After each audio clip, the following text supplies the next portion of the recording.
Olá, meus amigos e minhas amigas. Se no nosso vídeo anterior demos ouvido a um general sênior ucraniano para tentarmos entender como está o conflito, dessa vez ouvimos oficiais russos e o próprio Putin, que normalmente não gosta de dar detalhes, mas vamos ouvir sua versão de como anda a situação russa no conflito. Bom, segundo o presidente russo, a guerra não teria gerado atraso no seu programa de atualização nuclear. Em seu depoimento, afirmou que a Rússia está modernizando seu arsenal nuclear e mantendo suas forças estratégicas no mais alto nível de prontidão, ao mesmo tempo em que o Ocidente trava uma guerra híbrida contra seu país. Essa declaração de Putin foi dada em uma conferência de altos funcionários de defesa, hoje, terça-feira, 19 de dezembro. No entanto, na fala do presidente russo, seu país estaria preparado para conversar com a Ucrânia, com os Estados Unidos e com a Europa sobre o futuro da Ucrânia, se eles quisessem, mas que Moscou defenderia seus interesses nacionais.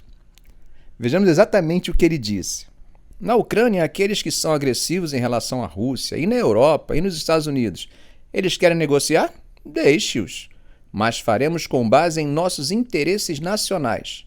Nós não vamos abandonar o que é nosso. E não queremos lutar com a Europa. Segundo Putin, nesse momento, a Rússia é que detém a iniciativa no campo de batalha.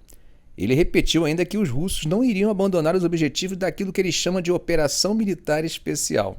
No entanto, o presidente russo admitiu que seu país tem deficiência na comunicação militar, no reconhecimento, na marcação de alvos e na capacidade de satélites, o que, segundo ele, precisa ser aperfeiçoado.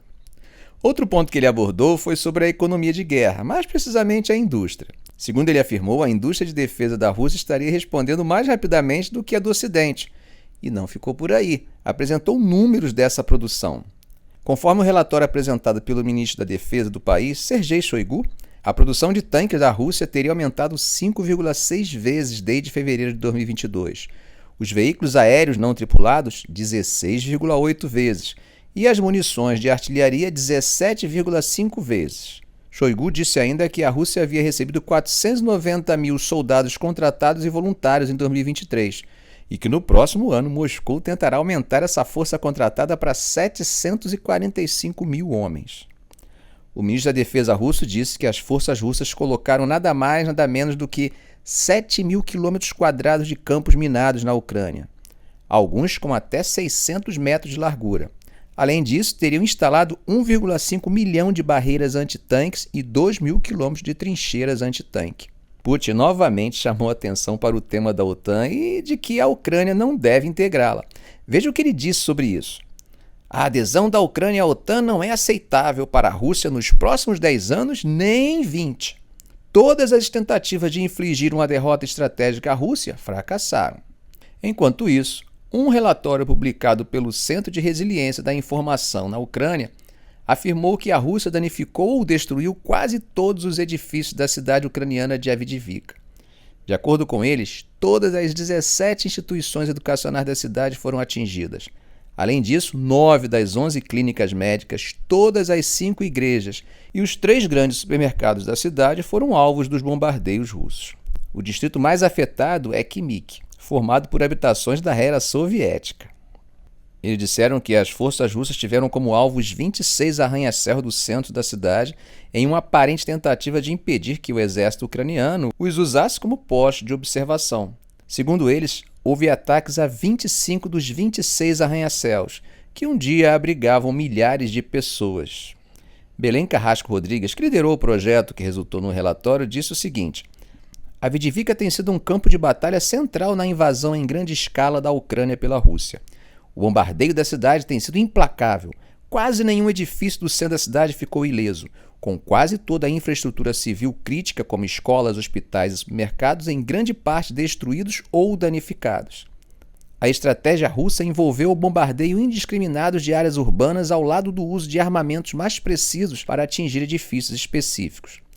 Vimos padrões semelhantes em outras cidades, como Mariupol e Bakhmut, onde mapeamos o agressivo cerco dessas cidades pelas forças da Rússia. Como já demos voz aos russos e aos ucranianos, damos voz também ao Ocidente, que apoia a Ucrânia. Eu falo isso para que vocês fiquem atentos às fontes de onde vem a informação. Bom, o Ministério da Defesa do Reino Unido afirma que é altamente provável que os combatentes russos das unidades Storm Z estejam retornando aos deveres de combate com ferimentos não curados. Isso me faz lembrar da origem do chauvinismo, assunto sobre o qual já falei em um antigo vídeo do canal. Em uma postagem no X, antigo Twitter, o Ministério da Defesa escreveu: "É altamente provável que os membros das unidades russas Storm Z estejam retornando aos deveres de combate com ferimentos não cicatrizados e até mesmo após amputações de membros." Segundo o relatório, há certo descaso com os integrantes dessas unidades, tanto do Storm Z, das milícias de Donetsk, quanto do grupo Wagner.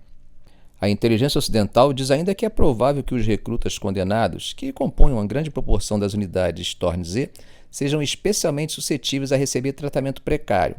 Entre as razões alegadas seria a de que os prisioneiros muitas vezes não possuem a documentação necessária para acessar hospitais militares. Storm Z é um termo não oficial usado pelas tropas russas, que combina algo como tropas de assalto com a letra Z, que foi adotada pelo exército como símbolo de sua invasão da Ucrânia. Enquanto Putin faz alarde de seus avanços em sua modernização nuclear, um vizinho e parceiro sobe o tom e mostra sua capacidade de atingir até mesmo os Estados Unidos. Isso mesmo, a Coreia do Norte testou um míssil balístico de longo alcance que é teoricamente capaz de atingir qualquer lugar do território continental dos Estados Unidos. E isso quem disse não foram os norte-coreanos, mas a autoridade do Japão. O míssil em questão teria voado cerca de 1.000 quilômetros e atingido uma altitude de mais de 6.000 quilômetros, isso antes de cair no mar a leste da Península Coreana. Shingo Miyake, vice-ministro parlamentar da Defesa do Japão, disse que o míssil poderia ter um alcance de mais de 15.000 quilômetros, dependendo da trajetória e do tamanho da ogiva. Nesse caso, todo o território dos Estados Unidos estaria dentro do alcance. Acrescentou ainda que as autoridades precisariam confirmar que o míssil era um míssil balístico intercontinental, o ICBM. Veja só o que ele disse. Com base na distância de voo e na altitude máxima do míssil balístico lançado dessa vez, achamos que é um míssil balístico de classe ICBM, mas estamos analisando mais detalhes. O governo japonês protestou e convocou uma reunião de seu Conselho de Segurança Nacional. O primeiro-ministro Fumio Kishida condenou o lançamento, bem como o teste de fogo de um míssil de menor alcance na noite de domingo. Ele afirmou que, além de ser uma clara violação das resoluções do Conselho de Segurança das Nações Unidas, o teste também é uma ameaça à paz e à estabilidade da região. Quem também não gostou, é claro, foram os Estados Unidos, e o grito veio do Departamento de Estado. Esses lançamentos, como os outros lançamentos de mísseis balísticos que Pyongyang realizou esse ano, violam múltiplas resoluções do Conselho de Segurança das Nações Unidas. Mas não é a primeira vez que a Coreia do Norte demonstra sua capacidade de atingir o território americano. Embora alguns especialistas acreditem que o regime ainda não aperfeiçoou a tecnologia que permitiria que os mísseis transportassem múltiplas ogivas nucleares por distâncias tão longas, o que fica claro é que é uma mensagem embutida no teste. E essa mensagem demonstra a insatisfação de Pyongyang com as medidas da Coreia do Sul e dos Estados Unidos para reforçar seus planos de dissuasão nuclear. Não seria coincidência isso ter ocorrido exatamente após altos funcionários dos Estados Unidos e da Coreia do Sul se reunirem em Washington no fim de semana e decidirem atualizar suas estratégias de dissuasão e contingências nucleares, além de incorporar cenários de operação nuclear em seus exercícios militares combinados no próximo verão. Já imaginou exercícios militares que incluem cenários de operação nuclear nas barbas dos norte-coreanos? É importante notar que esses exercícios vêm ganhando cada vez mais volume. Não chegou esse tipo de inclusão de uma hora para outra. Washington e Seul têm aumentado a intensidade de seus exercícios militares conjuntos, inclusive com a implantação temporária de porta-aviões e bombardeiros capazes de transportar armas nucleares. E isso sem contar um submarino nuclear armado nos arredores da Coreia do Sul.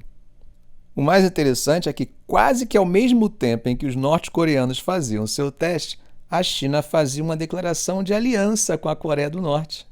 Seria pura coincidência? O que você acha? O Norte respondeu com retórica caracteristicamente inflamada, ao mesmo tempo em que se aproxima da Rússia e da China em uma aparente tentativa de formar uma aliança contra os Estados Unidos e seus aliados.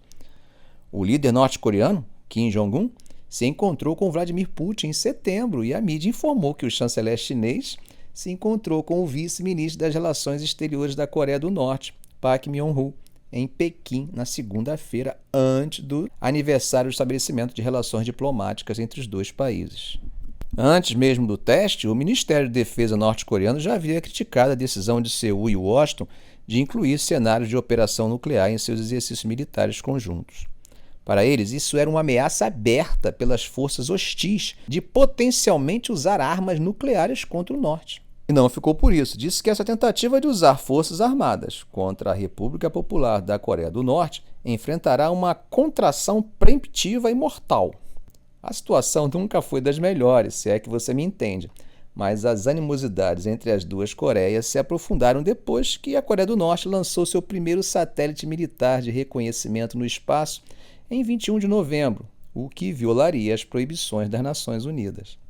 O lançamento na época foi fortemente condenado pela Coreia do Sul, pelo Japão e pelos Estados Unidos, e desde então a situação tem se agravado.